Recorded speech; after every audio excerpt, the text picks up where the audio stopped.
अच्छा जी, बात करते हैं जी सबसे पहले हम लोग पैसों की, कि जी किस प्लेयर को कितना पैसा दिया गया। ठीक है, शाहीन शाह अफरीदी, PSL 11 के ऑप्शन की बात की जा रही है जो रिटेंशन की गई है। शाहीन शाह अफरीदी, बाबर आजम, शादाब खान, इब्रार अहमद, इनको दिया गया रिस्पेक्टिवली 7-7 करोड़। ठीक हो गया जी। उसके बाद आ गया जी मोइन अली को 6.44 करोड़ दिए गए। Devon Conway 6.30 crore. उस्मान तारिक 5.60 करोड़। हसन अली 4.76 करोड़, ये पाकिस्तानी है। सुफियान मुकीम 4.48 करोड़, ये PKR की बात कर रहा हूँ, रुपीज़ जो है। हसन नवाज 3.92 करोड़। खुशदिल शाह 3.36 करोड़। अब्बास अफरीदी 3.08 करोड़। सिकंदर रज़ा 2.80 करोड़। उसके बाद अब्दुल समद को 2.80 करोड़। अब्दुल्ला शफीक 2.20 करोड़। अली रज़ा 1.96 करोड़। अच्छा जी, एंद्रेस गॉस, ठीक है जी, जो ऑस्ट्रेलिया का जो है वो प्लेयर है जी, उसकी 1.40 करोड़। सलमान अरशद जो है वो 1.20 करोड़।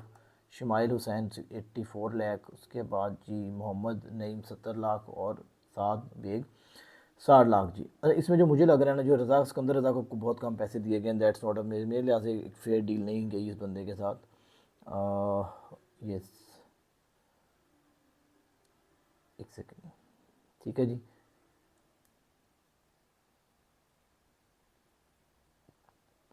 इसको इन्होंने थोड़ा सा मेरे लिहाज से इन्होंने अच्छे तरीके से वो चीज़ नहीं की गई इसके साथ, सिकंदर रज़ा के साथ ज़्यादा डिज़र्व करता था पैसे। अच्छा जी, अब बात करते हैं जी कि रिटेंशन की तो हमने कल बात की, काफ़ी डिटेल में वीडियो बनाई। अब हम बात करेंगे क्या ऑप्शंस क्या क्या थे। सबसे पहले इस्लामाबाद के ऊपर आ जाए। इस्लामाबाद का उस प्लेटिनम कैटेगरी में क्या ऑप्शन है और किसको किसके ऊपर प्रेफर किया। ठीक है जी। अच्छा, अब एक बात याद रखिएगा, कुछ ऐसा होता है प्लेयर्स चाहते हैं कि हम लोग रिटेन ना हो, दे वांट कि हम ऑप्शन में जाए, वहाँ से उससे ज़्यादा पैसे में मिल जाते हैं या मिल सकते हैं।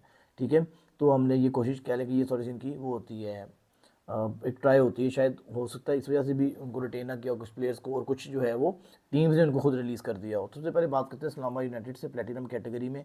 शदाब खान थे इनके पास ऑप्शन, नसीम शाह थे इनके पास ऑप्शन, साहबजा फरहान ऑप्शन थे, सलमान अली आगा ऑप्शन थे, और मोहम्मद नवाज ऑप्शन थे इनके पास, और माद वसीम ऑप्शन थे। इन्होंने रिटेन किसको किया यहाँ पे, शदाब खान को रिटेन किया। ठीक है, इनकी प्लेटिनम कैटेगरी हो गई। अब इनकी गोल्ड कैटेगरी में जाएंगे। इनके पास था जी आज़म खान, हैदर अली, सलमान, अरशद और रुमान रईस, ये ऑप्शन से इनके पास। उन्होंने किस ऑप्शन को अवेल किया, वो होता है सलमान अरशद। ठीक है, जो कि अच्छी कह लेंगे ऑप्शन उन्होंने चूज़ किया। यहाँ पे डायमंड कैटेगरी में आ जाए तो डायमंड की कैटेगरी में इन्होंने जो है किसी को भी रिटेन नहीं किया जी। और अगर आप देखें तो इनके पास ऑप्शन क्या था जी, ऑप्शन जो थे इनके पास वो ये थे जी कि ऑप्शन कोई भी नहीं थे इनके पास डायमंड कैटेगरी में, कोई रखा नहीं था डायमंड कैटेगरी का इन्होंने।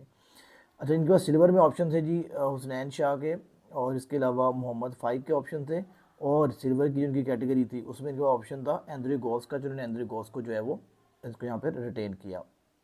उसके बाद इमर्जिंग में इन्होंने किसी को रिटेन नहीं किया, तो टोटली फाइन इनकी जो है वो पूरी हो गई है, इनकी रिटेंशन हो गई पूरी। जो कि इन्होंने सलमान अरशद इनके 3 पिक किए ना, 4 नहीं पिक किए। ठीक है, डायमंड कैटेगरी में कोई था ही नहीं इनके पास, तो वो पिक क्या करते उसमें से, तो इनके पास कोई ऑप्शन नहीं था, तो उन्होंने 3 ही रिटेन किए अपने। अच्छा जी, अब आप कह सकते हैं कि इमर्जिंग में से कोई रिटेन कर देता तो उनकी अपना एक डिसीजन, उन्होंने इमर्जिंग को भी इतना प्रेफर नहीं किया। अब आगे आ जाए जी कराची किंग्स के पास। कराची किंग्स जो है प्लेटिनम कैटेगरी में उन्होंने रिटेन किया है हसन अली को, उनका पास एक ही ऑप्शन था, हसन अली को रिटेन किया है। गोल्ड में इनका काफ़ी सारे ऑप्शन थे, खुशदिल शाह था, आमिर जमाल था, अरशद इरफान खान नियाजी था, मीर हमज़ा था, जाहिद महमूद, उमैर बिन यूसुफ, शाहनवाज दानी और अरफात मिनहास। ये समीर मिनहास का भाई है अरफात मिनहास। ठीक है, तो इन्होंने किसको पिक किया यहाँ पर, खुशदिल शाह को। मेरे लिहाज से ये इरफान खान नियाजी, खुशदिल शाह और मीर हमज़ा में से इनकी डिबेट हुई होगी, इनमें डिस्कशन हुई होगी, हो सकता है कोई खुद रिटेन नहीं होना चाहते होंगे, तो ओवरऑल इनकी रिटेंशन थी वो इन 3 लोगों के इर्द गिर्द ही घूम रही होगी। तो डिसीजन लिया गया खुशदिल शाह के ऊपर प्रेफर किया गया इनको, और दूसरे प्लेयर्स को खुशदिल शाह के ऊपर प्रेफर किया गया। डायमंड कैटेगरी में जी इन्होंने बड़ा अच्छा डिसीजन लिया। अब्बास अफरीदी थी इनके पास ऑप्शन, और शान मसूद थे, तो उन्होंने शान मसूद को रिलीज़ किया और अब्बास अफरीदी को कैरी किया, जो कि एक अच्छा ऑप्शन है जी इनके पास। उसके बाद जी इनके पास अमर्जिंग में जी सात बेग थे, उन्होंने उसको रिटेन किया जी। अब आगे चलें जी, हम लोग बात करेंगे अब कलंदर्स की बात हो गई जी, नहीं कलंदर्स की बात नहीं हुई। लाहौर कलंदर ने जी किसको रिटेन किया जी, लाहौर कलंदर ने प्लेटिनम कैटेगरी में जो ऑप्शंस थे रिटेन किया जी शहनशाह अफरीदी को। रिटेंशन के ऑप्शन थे शहनशाह अफरीदी, फ़खर जमान, हारिस रऊफ़, ये ऑप्शन थे इनके पास। इन्होंने क्या किया, शहनशाह अफरीदी को रिटेन किया जी। उसके बाद इन्होंने अब्दुल्ला शफीक को डायमंड कैटेगरी में रिटेन किया। डायमंड की कैटेगरी इनकी थोड़ी कह लें कि मुझे थोड़ा सा ये डिसीजन नहीं सही लगा। हो सकता है मोहम्मद सलमान मिर्ज़ा थे इनके पास और अब्दुल्ला शफीक थे, देर इज़ अ पॉसिबिलिटी कि मोहम्मद सलमान मिर्ज़ा कहते होंगे मैंने नहीं रिटेन नहीं होना, तो ठीक है। अगर ऐसा नहीं हुआ, इन्होंने खुद रिलीज़ किया, दैन आई थिंक इन्होंने थोड़ा गलत डिसीजन लिया। मोहम्मद सलमान मिर्ज़ा इनको रिटेन नहीं किया, इन्होंने इनको रिलीज़ कर दिया। और ऑप्शन थे दो इनके पास, अब्दुल्ला शफीक और मोहम्मद सलमान मिर्ज़ा। तो डायमंड कैटेगरी में सलमान मिर्ज़ा को रिटेन किया। उसके बाद जी सिल्वर कैटेगरी में इनके पास जो ऑप्शन थे जी, वो काफ़ी कह लें कि ज़्यादा ऑप्शन थे इनके पास। 3 ऑप्शन थे, मोहम्मद इखलाक, मोहम्मद नईम और मोहम्मद आज़ब। तो इन्होंने मोहम्मद नईम को जो है वो रिटेन किया और ये कहते हैं कि मोहम्मद नईम हमारी प्रोडक्ट है, तो हम इसको आगे लेके चलेंगे। एंड लास्ट ईयर उसने अच्छी परफॉर्मेंस की थी वैसे। और इसके बाद जी अब आप आगे आएंगे जी, तो इन्होंने किसको रिटेन किया जी, बस जी इन्होंने मर्जी में किसी को भी रिटेन नहीं किया। गोल्ड में सिकंदर रज़ा को इन्होंने रिटेन किया था। इनके पास गोल्ड में ऑप्शंस क्या थे जी, वो भी देख लेते हैं। गोल्ड में इनके पास ऑप्शन थे ज़मान खान को, यार सिकंदर रज़ा के ऊपर तो ठीक है लेकिन नहीं है, लेकिन Zaman Khan is a good option. Jahandad Khan, Sikandar Raza, Asif Afridi और आसिफ अली, ठीक है जी, ये इन्होंने अच्छी रिटेंशन की है, इन्होंने वैसे अच्छा रिटेन किया अपने प्लेयर्स को। अब हम लोग आगे चलते हैं जी, मर्जी में इन्होंने किसी को रिटेन नहीं किया। आगे चलते हैं जी, हमारे पास ऑप्शन आ गया जी पेशावर ज़ल्मी का जी, ज़ल्मी बॉयज़। और ज़ल्मी बॉयज़ का ये कह लें कि ज़ल्मी की जो टीम है उसको मेरे लिहाज से लोग देखते बाबर आज़म की वजह से, मैं खुद सपोर्ट बाबर आज़म की वजह से करता हूँ, तो अल्लाह ने उसको इज़्ज़त दी है।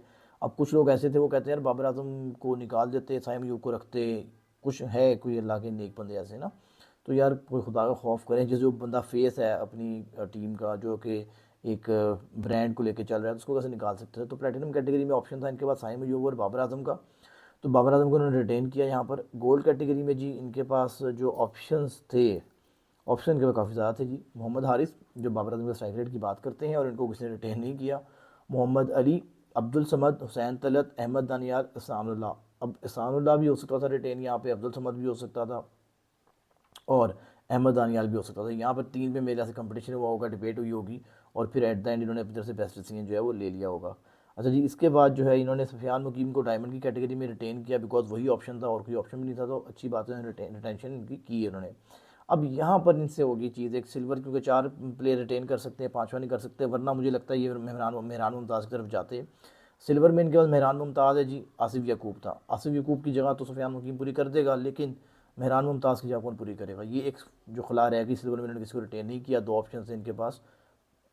और एमर्जिंग कैटेगरी में इन्होंने जो है अली रज़ा को रिटेन किया, ठीक है जी। अब आगे चलते हैं जी, कोयटा की बात कर लेते हैं।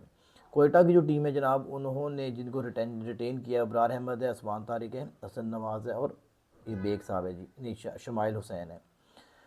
अब जी प्लेटिनम कैटेगरी में कोयटा के पास ऑप्शन क्या था, ये ऑप्शन था जी फ़हीम अशरफ, मोहम्मद आमिर और इब्रार अहमद। मेरे लिहाज से मोहम्मद आमिर और इब्रार अहमद में डिबेट हुई होगी।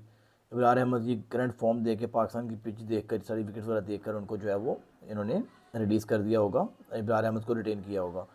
अब आमिर से क्या बात हुई, क्या बात नहीं हुई, अल्लाह जानता है। हो सकता है आमिर खुद रिटेन ना होना चाहते होंगे, वो चाहते होंगे शायद कि मैं ऑप्शन में जाऊँ तो मुझे ज़्यादा पैसे मिल जाए, दैट कैन हैपन। और फ़हीम अशरफ साहब जो है वो इन्होंने रिलीज़ कर दिए हैं। इनके पास दूसरा ऑप्शन था जी कोयटा ग्लैडिएटर्स के पास जी, किस कैटेगरी में, गोल्ड कैटेगरी में जी, खुरम शहजाद, हसीबुल्ला ख़ान, ख्वाजा नाफे, हसन नवाज़ और दानिश अज़ीज़। यहाँ पर मेरे यहाँ से जो 2 डिबेट हुई होगी इनकी, थोड़ी देर के लिए हुई होगी, ख्वाजा नाफे के दरमियान में और हसन नवाज़ के दरमियान। तो हसन नवाज़ को उन्होंने प्रेफर किया, it's a very good choice और अच्छी बात है, इन्होंने हसन नवाज़ को तरजीह दी है। डायमंड की कैटेगरी में जी इनके पास ऑप्शन थे जी सऊद शकील का, मोहम्मद वसीम का और उस्मान तारिक का। तो उस्मान तारिक नो डाउट, इसमें तो कोई डाउट होगा नहीं, इनको उस्मान तारिक को रिटेन किया है और विदाउट एनी डाउट जो है ये इन्होंने डिसीजन लिया होगा आंखें बंद करके। सिल्वर में इन्होंने किसी को रिटेन नहीं किया। और जो प्लेटिनम के जो इमर्जिंग कैटेगरी, इन्होंने शुमाइल को जो है लड़के को रिटेन किया, शुमाइल हुसैन को इन्होंने रिटेन किया, ठीक है जी। ये इनकी रिटेंशन है और ये सारी इन लोगों ने जो है वो अपनी जो डिसीजंस लिए। अब देखें एक और चीज़ है थोड़ी सी मैं आपको यहाँ डिस्कस करना चाहूँगा, ये जो इन्होंने पैसे दिए ना मोइन अली को, यार मुझे लग रहा है ये थोड़े ज़्यादा है। मोइन अली क्योंकि रिटायर प्लेयर है, इतनी अच्छी परफॉर्मेंसेज है नहीं, ILT में इतना अच्छा परफॉर्म नहीं किया, कराची उन्होंने लिया इसको। और डेविन कॉनवे की मुझे समझ में नहीं आई कि 6.30 जो है करोड़ जो है वो उन्होंने इस पर लगा दिए हैं। अच्छा जी, अब जो उड़ती खबर आ रही है मुझे रिसोर्सेज ने लाइक कहने की कंफर्मेशन नहीं है, बेन स्टोक्स जो है वो शायद, again I am telling you, ये एक ख़बर है, मुझे नहीं पता कि कितनी स्ट्रॉन्ग कितनी नहीं है, तो इसके ऊपर जो है ये जो आपकी ख़बर है जी कि बेन स्टोक्स जो हैं वो जा रहे हैं जी पेशावर ज़ल्मी में। अगर तो पेशावर ज़ल्मी में बेन स्टोक्स आ जाते हैं, लीथल हो जाएगा जी, बहुत मज़ा आएगा मैच देखने का, एटीट्यूड देखने का उसका, बाबर आजम के साथ उसकी कोलैबोरेशन कैसी होती है, ये सारी चीज़ें ओवरऑल देखने का बड़ा मज़ा आएगा। And I am telling you, ये जो PSL 11 है ये धमाका करेगी इंशाल्लाह, बड़ा मज़ा आएगा देखने का इंशाल्लाह।